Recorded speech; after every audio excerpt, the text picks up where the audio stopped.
All right, we are live. Welcome to another episode of Divine Farmer Health Podcast. I'm Jimmy Yen, the Acne Sensei, and we've got Chris McKee, the nutritionist. And every week we're just talking about different topics of how to improve your quality of life with basically daily, or I would say practical lifestyle habit changes, habit upgrades, things that you can do at home. And so we're here to just dispense information, also have a discussion. And so we don't know everything, and we don't claim to know everything, but we share what we know, what we find out, and what has worked. And again, medical disclaimer, we are not medical doctors, so we are not giving you medical advice. This is purely a discussion. So, but you can ask your questions, and when we get some time, we can answer those as well. So, Chris, what is the topic for today? Our topic today is inflammation. And I thought we'd do this because of our Q&A we did on Monday. And we had so many questions on our Q&A, and so many of them, when you got down to it, was, well, we talk about root cause, right? Inflammation. And so I thought we'd dive into it a little bit because I don't really think people understand what inflammation is, how they get it, and we always get asked questions on what can we do about it. So it's a big topic. And so I thought we'd first talk about what it is. And most people don't realize, I think we know this intuitively, but we don't realize that it's an immune response. So when we feel inflammation in the body, like a joint pain or gut issues or migraine or whatever, I don't think we go, oh, that's my immune system responding to something. It doesn't seem to, we don't connect the two. But if you've ever cut yourself, like a finger, let's say you cut your finger, right? It's going to get red, it's going to get swollen, and it's going to be inflamed. And that is your immune system trying to heal your finger. So it's doing its job, and we want it to do that. We want it to do its job. The problem is when it's chronic and it's all the time. So we have an innate immune system. That's an immune system that is the first line of defense. It's going to be the first line of defense if a virus comes in, a pathogen comes in. Let's say maybe you eat a food that your body doesn't like. Your innate immune system is going to respond. And so that's a good thing. We want that to happen. And if it can handle the situation, it's good. It's okay.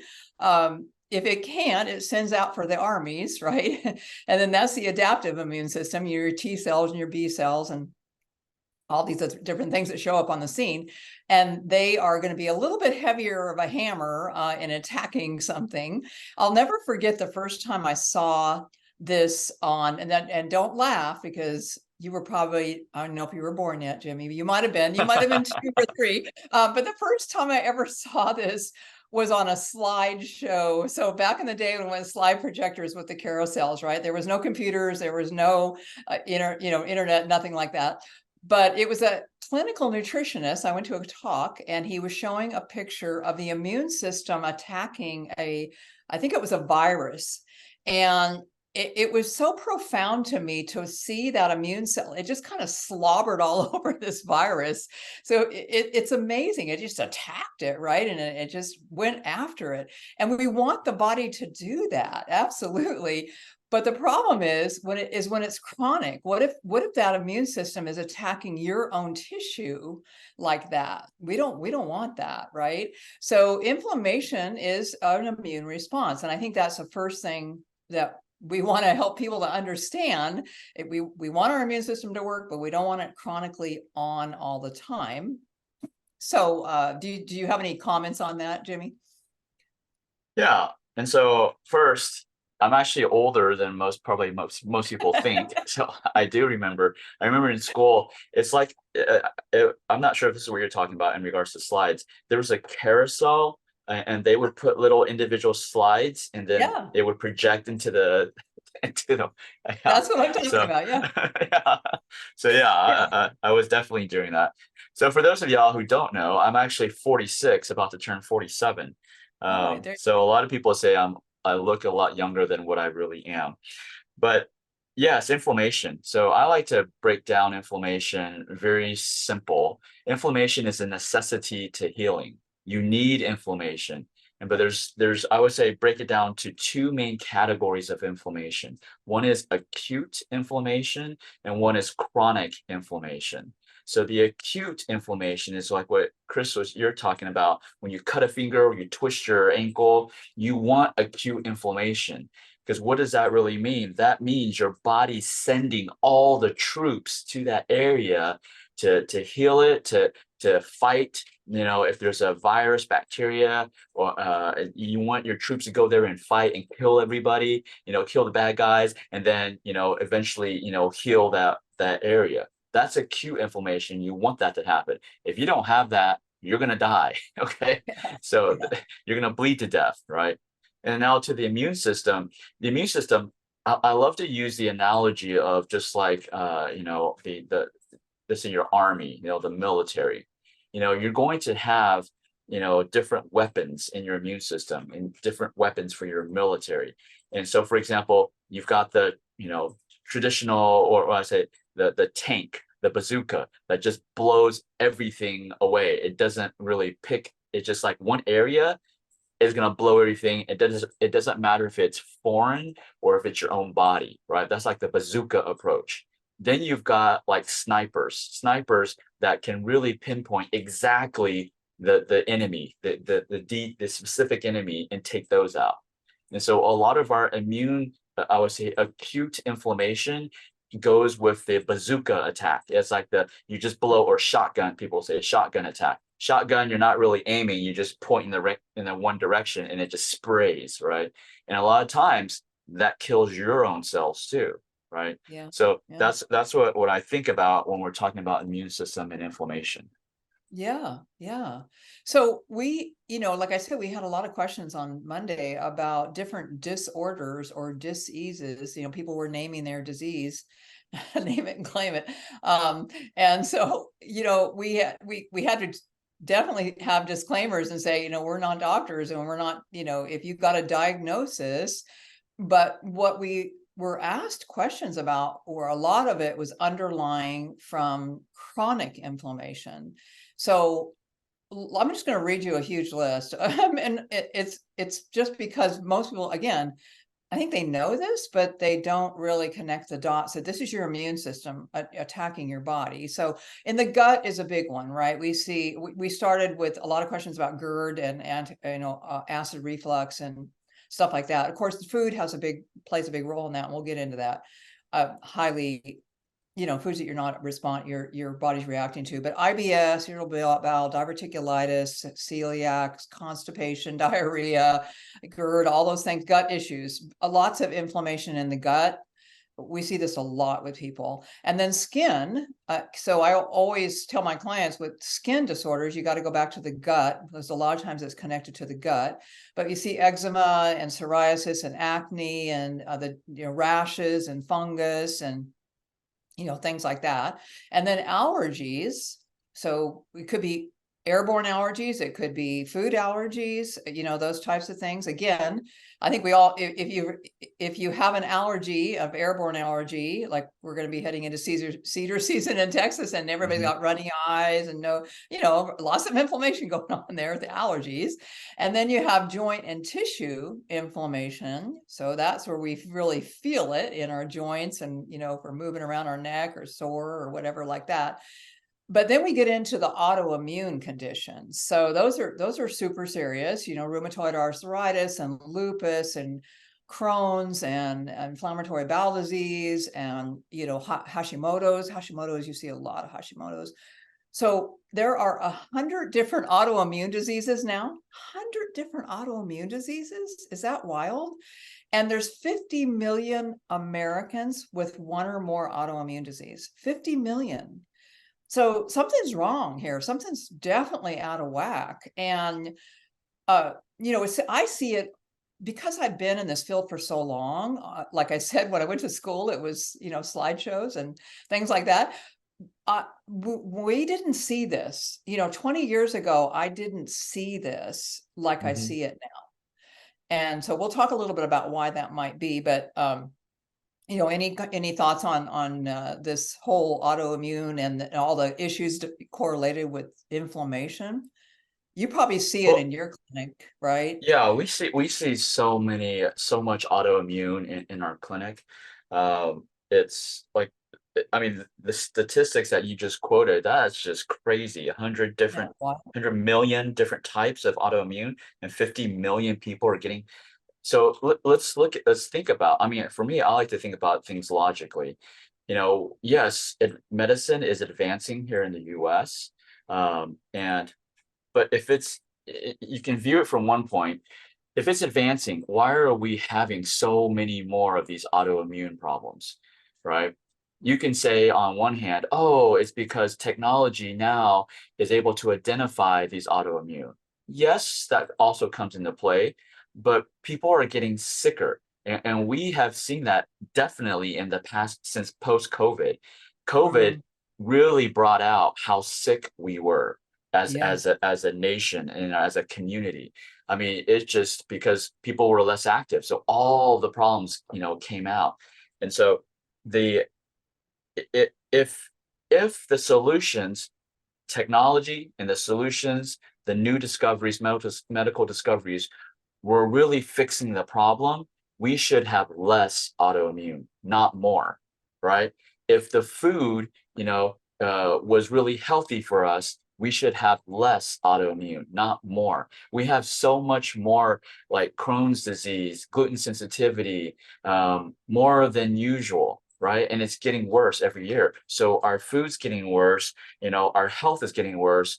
If you are tired, if you haven't noticed that just within your own family, it's time to pay attention because what we are doing isn't working. It's like Einstein said, if you keep doing the same thing and expecting a different result, we're literally clinically insane.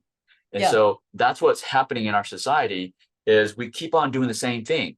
Okay, yeah, and a lot of things, not to get off too much off topic, is you're trying to, you know, listen to someone who hasn't, I would say, doesn't have the skill set or I would say the results to tell you what to do with your health. And I'm talking about insurance. People are looking to insurance to solve their health problems. Insurance is not solving your health problem. Insurance wants you to stay sick so that you can continue to pay for more health insurance, more medications. But that's a whole another topic. So just think about logically, simply. If food was better, medicine was better, why do we have a extreme growth of autoimmune problems? Yeah. Yeah. That's a really good question to ask. Do you still do in your clinic? I know when we came there, you did with my husband, you did a thermography, a whole body Hmm. thermography, looking for Yes, and inflammation. And that was fascinating to me because I've done thermography instead of mammography for breast, mhm. which will show if you have a tumor, it'll show it really, really early, and it shows up as heat because it's got to be fed. But you did the whole body, and Mhm. that must be amazing to look at people's bodies with that thermography machine and see the inflammation in the body. Oh yeah. So the thermography, for those of you who are not familiar with it, it doesn't detect all inflammation, but it does give one of the pieces of the puzzle, right? And we do it for the whole body because our bodies naturally emit infrared heat, and that heat is generated through your blood circulation. So areas where you have more inflammation, it's going to show up bright red hot. And areas where the opposite extreme, where there's like minimal circulation, it's going to show up black cold. And so Mm. we use that to monitor the treatments for our patients. And yes, I mean, every time a patient improves symptomatically, we can also see their thermography scan improve as well. Because guess Yeah. what? Circulation's improving. Yeah, and inflammation is going down. Exactly. Yeah. Yeah, so I thought that was really, really fascinating. So the big question is why? Like you said, if we're having all these advances in medicine and everything, why are we seeing more and more and more of not only just autoimmune, but I think gut issues are huge, like you said, with gluten Hmm. intolerance and all the itises, colitis and diverticulitis, and anything with itis on the end means inflammation. So, Hmm. you start to look at uh, that, and you start to see a ton of that. And of course, we are siloed in Western medicines with doctors. So you have your, you go to your gastroenterologist, and then you go to your immunologist, and then you go to your endocrinologist, and you have all these different silos, and you may have things that are totally connected, but one doctor isn't saying, well, you should do this. If you're going to see a gastroenterologist, he's not going to talk about your thyroid, right? So it's just sad because people go from doctor to doctor to doctor looking for answers when none of them are communicating with each other, and they aren't looking at the whole picture. So I think that's where you and I really like to help people see the interconnectedness of all this stuff. So what is changed? So what has changed? I know for me, in almost 30 years of being in the field of nutrition, what has changed? Well, I can tell you the stress level of people has changed tremendously. I see this with my clients when I do an intake. I'm always talking about where's your stress coming from and what level. One, on a scale of 1 to 10, 10 you're pulling your hair out, 1 you're chilling on the couch. Where are you at? Almost everyone is 7, 8, 9. Their stress levels are really high. And again, I don't know that we correlate stress with inflammation, but if you think about, someone can get an ulcer, from stress. So your mind can definitely affect your body, and it definitely sends off. We've talked about this a little bit before. Adrenal glands just are in hyper overdrive, and you're in that sympathetic nervous system state, which is fight or flight, which means the body's not going to focus on healing or repair or digestion or any of that stuff. It's waiting for the bear to jump out of the woods at you.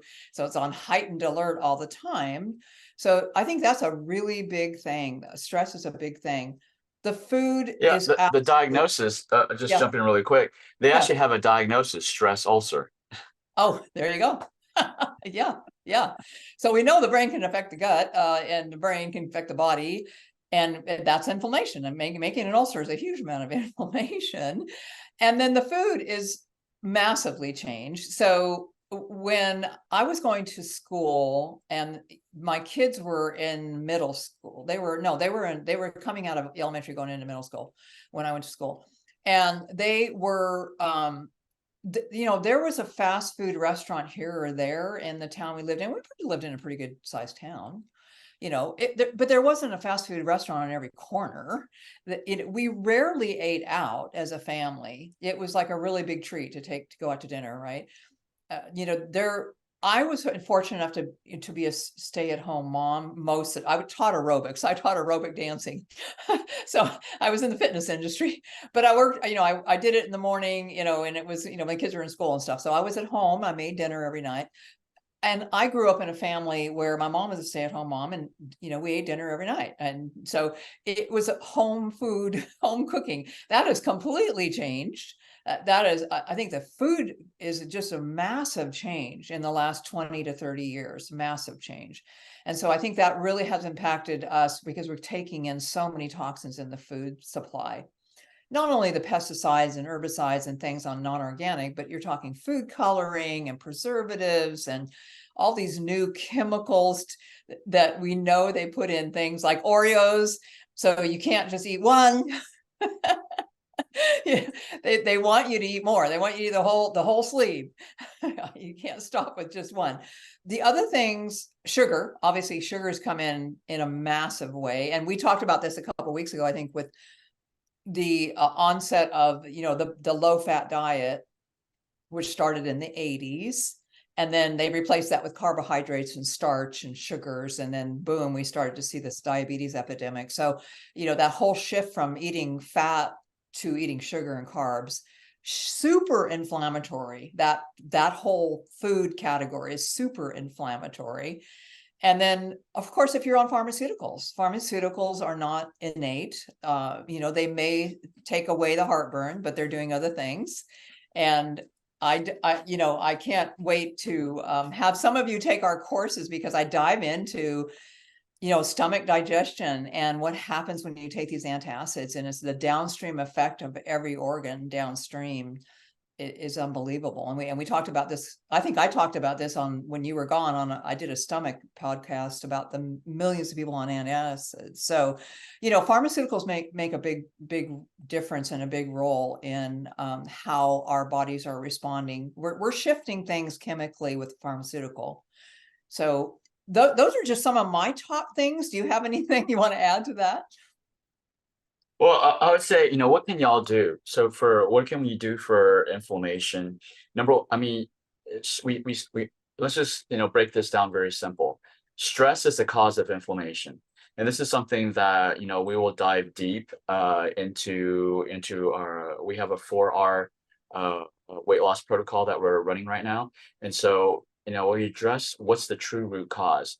The true root cause is not your hormone imbalance. It's not your enzyme imbalance. Those are not the true root causes. What caused them to be imbalanced in the first place? And this is where we're talking about stress. There's 3 types of stress: physical, chemical, and emotional. And so this sounds so simple, and it is that simple. Health is actually very simple, but it's difficult to do. Why? Because it takes time and commitment. That's why it's hard to maintain your health. It's so much easier just to take a pill. It takes 1 second to pop a pill. But let's look at the result of when you pop a pill. When you pop a pill, you're suppressing, right? So let's talk about, autoimmune. How do they start? When you have, remember, inflammation is a good response from your body. But the problem is when that inflammation stays, right, and it doesn't eliminate it, it doesn't go away. So it goes from acute to chronic inflammation. So using the analogy of the troops, you injure you twist your ankle. All the troops are going to your ankle. They swell up. It swells up. Your troops are there, and it fights any type of infection, and it mends everything. But what is chronic? That's acute inflammation. Chronic inflammation is when those troops don't go back home. They stay in that ankle, right? So guess what? If they stay in that ankle, it's still going to stay swollen. And if you have too many troops, let's say that area, your ankle should only have 5 troops. But because you've injured it, now it has 1,000,000 troops. So imagine 1,000,000 troops in your ankle. They need to eat, they need to poop, they need to eliminate, and they're just constantly eliminate. They didn't go home. They're just staying there, and they're pooping every day. So guess what? It's accumulating more toxins. So now it's your troops actually are creating damage in your ankle. So your brain's like, oh no, my ankle's still damaged. So now your brain's going to send more troops, and it's going to attack your own troops. That's how autoimmune starts, right? Yeah. And so that, if we just think about that, by suppressing, see, when you take a medication, when you take something that suppresses your brain, it's like you're trying to tell the brain, don't send more troops, right? Or don't heal that area. You're not solving the problem, right? So by suppressing, no, we're not saying don't take your medications. That is not what we're saying. We're saying if you want to fix chronic problems, you got to address the inflammation. So to address the inflammation, you got to look at the root cause. What caused the inflammation in the first place? When you twist your ankle, that's a physical stress. When you eat a bunch of Oreos, that's a chemical stress. When you take medications for 10 years, that's a chemical stress. If you've been taking one medication for 10 years, you probably had to take 2, 3, 4, 5 to address the side effects of the first medication. So what do? You start from the basics. You don't go and get surgery and you start removing organs. You weren't born with too many organs. God gave you just the right enough organs so you can function. So how do you fix all this? It takes time, takes commitment, which most people don't want to do, and that's why it's so difficult. But it's actually very simple. You focus on the 3 stresses: physical, chemical, emotional. Again, we're not going to have time to go deep into that today. We can do it on a later podcast if that's what you want. But please let us know what you want us to discuss on these podcasts, because we want to bring value to you. We want to address the topics that you want to know about. So email us, support@Divine Farmer Health, support@divinefarmerhealth.com. Sorry, or mention it in in our feed. Yeah. So you're right. It's easy, but it's hard because it's lifestyle change, and lifestyle change has to be the hardest thing for people to do. And they get in a pattern, and that's it. They go, and because their life is stressful, right? I hear this all the time. My life is so stressful. I don't have time to exercise. I don't have time to cook food from scratch. So there has to be, if you, especially with autoimmune, you have to make some major lifestyle changes for sure. And we're going to put in the feed, we're going to put a link for an anti-inflammatory diet, so you guys have an idea what that looks like. So we want to give you that today. And, there's a lot of areas you can work on. You can work on toxic stuff coming in from your environment, right? We've talked about this before with the scents on all the stuff that, the dryer sheets and the plug-ins on the wall and all these scents that you have in your house. Start taking all those scents out. Talk about, those, you're breathing those in, and guess what? Your body is going, this is a foreign pathogen. I need to attack this. So those simple things like that, you can start to get rid of some of these cleaning products that are so toxic. Every time you clean your bathroom, you're inhaling all this stuff and your body's going, the food is a huge part of that. And we'll definitely give you that. And then the stress, Jimmy does some great QRA, quick release acupressure videos on stress. And then I do talk about breathing techniques for lowering stress. So there's a lot of things you can do for the stress.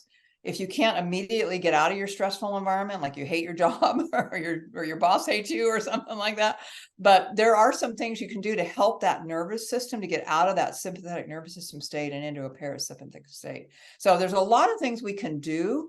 And the food is a really foundational thing. I think this is starting with food. If you could just start with baby steps, if there's something that that you can't stay away from in your house, like potato chips or something, get them out of the house, remove the enemy, get them out, so you're not tempted. I think we have we got like 4 minutes left. I think we've got some questions here in our chat. That was a specific ailment. I addressed that Oh, one. okay. Yeah, but I'll add to the so stress. Everybody's like, yeah, I know stress is killing my life. It's killing. Yes, it is true. I mean, it is. Everybody knows it, but not everybody addresses it. Now, Mhm. stress is not just emotional stress. It's not just like you being pissed off, or you hate your job, or you can't stand your spouse, or it's not. That's not just the only. That's one type of stress. That's the emotional stress. But here's the thing, what people don't realize, okay, is you go through emotional stress like anxiety, depression, right? Those emotional stress. It is because of a physical problem too. I like to Mhm. say, your physiology affects your psychology. So your Mhm. physical body, how it's functioning, will either make you more agitated or more calm. It will either give you a lot of energy or drain your energy. It will make you super depressed or it will make you happy. That is your physical affects your mental. And you can flip that also. Your psychology also affects your physiology. What you think in your brain absolutely affects physically your body. Because what controls your body is your brain. Your brain controls everything. It is the CPU, the central processing unit. It controls everything in your body, which means it controls which chemicals are being released. Your brain tells your body and your organs which chemicals to release, which neurotransmitters to release, which hormones to release, basically what messages to release. What is the chain? Is like the president. Your CPU is your president. The president dictates all the orders, and then the team below executes it. Well, your brain sends the message, the orders, and the rest of your body's organs, they execute them. So if your brain has the wrong thinking, if you're thinking negative all the time, guess what's going to happen? Your brain's going to send negative messages all the way down your body. It's going to make you anxious, tired. It's going to give you migraines, pain, and so forth. Yeah, huge connection. And the gut, they're calling the gut the second brain now. And the Yeah. communication between the gut and the brain is huge. So the question we had was about anxiety, and there's a huge connection with anxiety and your gut health. So that would be the first place I would look if someone's struggling with anxiety and panic attacks, is get the gut healed up. That is a huge part. There's a two-way communication going on there all the time. We make about 70% of our serotonin in our gut. That's something that no one thought about, when they started prescribing all these antidepressants. They're working on the brain chemical, when in reality, most of it's coming from the gut.